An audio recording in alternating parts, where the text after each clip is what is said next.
Hey guys, welcome back to my YouTube channel. I am so grateful for all of the love that I've been getting from you guys ever since my last video in which I announced my pregnancy. I really appreciate it. And so I wanted to spend some time today to put out another YouTube video just explaining more in personal detail a very common question I've been getting ever since announcing my pregnancy. And that question is, why am I not married? I had to actually like sit down. I'm like, why am I not married? How do I answer this? This is a complex, very complex answer to what seems to be like a simple question, right? Because I think that, especially if you guys are in your 20s and it's like you just don't have, I hate referring to this as baggage, but it's you don't have history. It's easy, like life is very simple and you wonder why like somebody at my age or anybody that is like pregnant starting a family, like why aren't you married? Like it just seems like a very simple progression to make and to get there. Well, things are not always that simple. So when I really sat down to think about it, that I feel like there's two different answers. There's like very logistical answers, and then there's like the emotional side of things as well. And it's kind of both. Like, I'm like, well, which one's the truth? And I almost was going to be like, well, the emotional piece is the truth, because if you really want something to happen, you're going to make it happen. But that's not really how life works. There is like a very logical way in which we make decisions as well as emotional reasons why. And I think you guys will probably really understand the logical, because I feel like men really understand that aspect more than the emotional piece. But let's dive in. Let's start with the logical. Part of this is because I was married. I told you guys that in my last video. For those of you who didn't know, I was married for 12 years to who had been my high school sweetheart. So we were actually together for like 17 years. So dated for like 5 and then got married. I was very young. I was 21 years old. Thought I knew it all and was a hopeless romantic. I would still consider myself a hopeless romantic, but I definitely was when I was 21, and just did not have a full understanding of what life entails and what growth and changes really occur, especially through your 20s. I was separated from my now ex husband in 2019, which really, when you think about it, wasn't all that much time ago. Um, in 2020, like late 2020, is when I met my now boyfriend, and we've been together since. Though, this is the embarrassing part. Oh gosh. Like some people will get their divorces done super quick, and I can have like a whole list of reasons why my divorce was not done quickly. But the gist of it is that it was not done quickly. It was not finalized until 2022. Yeah, guys, it was finalized like a year ago. So that is a very logistical issue. You cannot be legally married while you are still legally married. So that's part of it, I guess, if you want to argue. But again, we'll get to the emotional pieces. And I think that things in my life have just kind of fallen in place the way that they're supposed to. So the man that I'm with, he's also divorced. He actually got divorced the same year as me in 2019, but he finalized his divorce within like 2 or 3 months. It was ridiculously fast. And so he was legally divorced before, like months and months before we even met.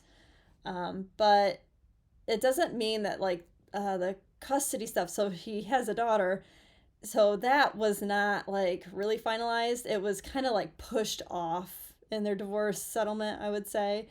And he is still to this day working that out. And something that's very important to me is that when I get when we get married, I for sure want all of our children to be there. mine that I shared with my ex, and then his that he shared with his ex. I feel like it's super important for the dynamic to be set, and for there not to be like stress surrounding that, and for it to be a really wonderful, beautiful experience. And that is all I'll say on that. I don't want to get into depth because I feel like that is more detail about him and what's going on his side, and that's not for me to share.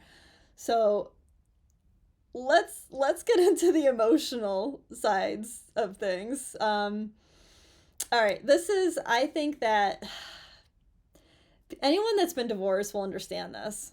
I think, especially especially when you were like someone in my case where hopeless romantic, like even in the marriage, you just held this very strong belief that no matter how tough things get, you're married. Like that is your person for life. That's it.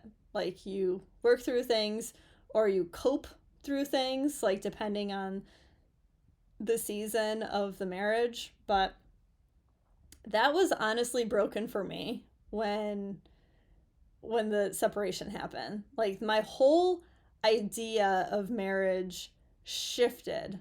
And I guess I shouldn't say that it broke, but it shifted, right? Because here I held it as this like up on a pedestal, like should never be tainted, and I would not be the type of person that would allow it to be tainted. There was probably a lot of judgment on my part that I held towards others that had been through divorce, had gotten separated.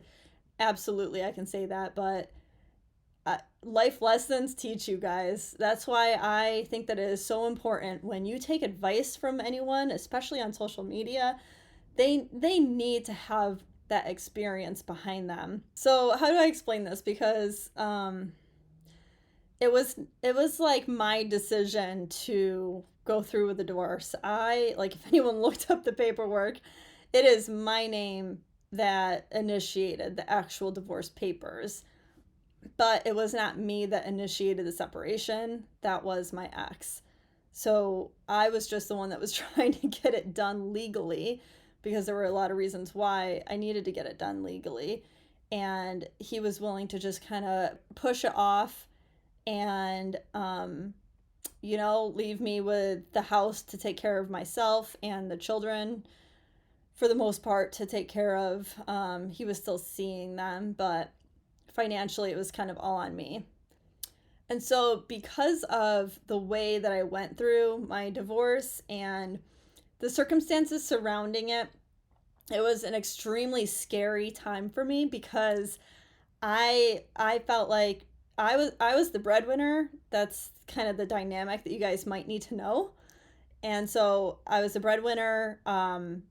I had my kids the majority of the time, although he shared a lot of parenting time as well because we did not have a formal daycare. All heck broke loose anyways in 2020. And then it did become me being the primary care person all the time just because I was laid off of work.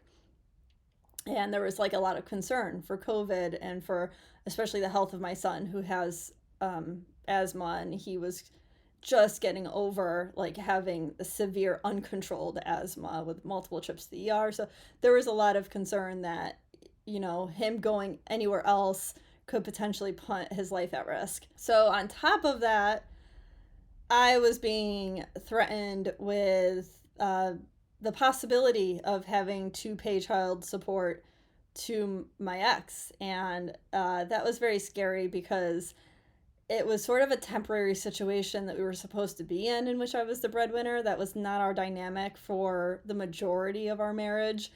It was just what was happening within the last 2 years because there was a career change on his part, and he was supposed to be, eventually doing a lot better, but he hadn't gotten there yet. So there was concern that, like, if like literally if I had to pay, I would have lost the house. And that's why, guys, I have a lot of empathy for men that go through this situation where they literally cannot really afford the amount of child support that the state that they live in requires of them. especially like when they have 50-50 custody and they're already spending a lot of money in order to have housing for their child.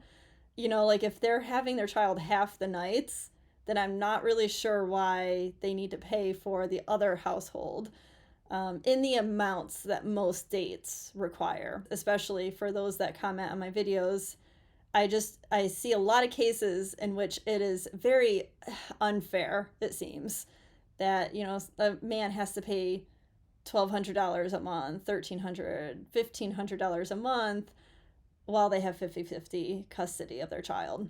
Okay, so with that all being said, there was a lot of financial stress, and I now became very cynical of marriage because of what I was facing in divorce.